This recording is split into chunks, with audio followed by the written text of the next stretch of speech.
Extremely different because last 2019 elections was very different in its kind. They unleashed very false propaganda against Prime Minister Modi, mostly the DMK. They propagated all our schemes in a negative way with their media clout and the media ecosystem. They tried to influence the voters in a very wrong way. Their own leaders came on record and they said that we had built this anti-Modi ecosystem with so much efforts, so much manipulation. Now 5 years down the line, people have realized what they have fooled at. And last 3 years, DMK has come to power. They are the ruling party. They failed in their every single promise that they made to the people. Right from bringing back the old pension scheme, to giving subsidy for the cylinders, to give women support price of 1,000 rupees per month. They failed in every single front. The law and order has become worse in the last 3 years.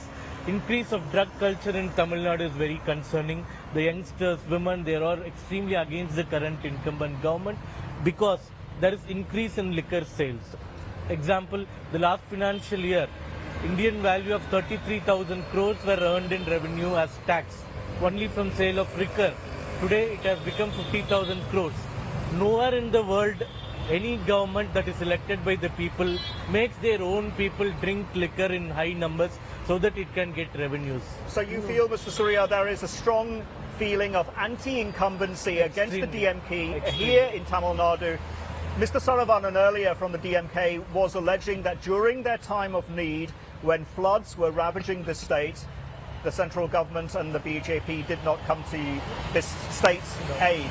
What do you say to that? It is a very wrong allegation because immediately after aftermath of the flood, 1,700 crores were released by the central government, which was meant for disaster relief fund.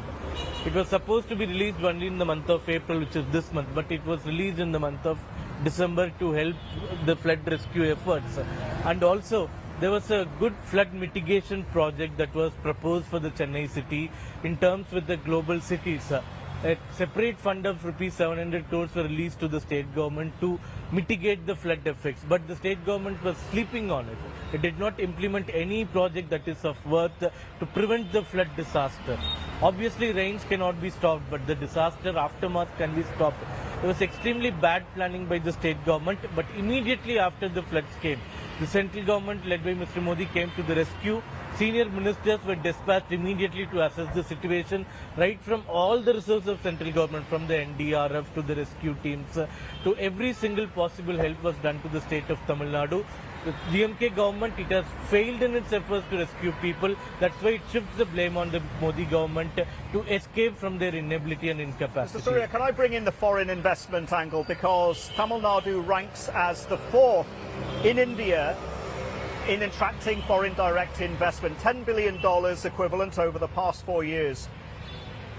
Would you claim that that is the Modi government's initiatives and the Modi government's hard work, or would you have to admit that it was the DMK's vision, economic vision? I can tell you with the exact instances. You have the Apple phones being manufactured in India.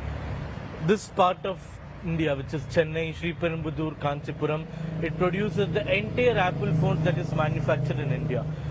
The scheme was brought in by the Modi government, which is named the PLI, Performance Linked Incentive Scheme.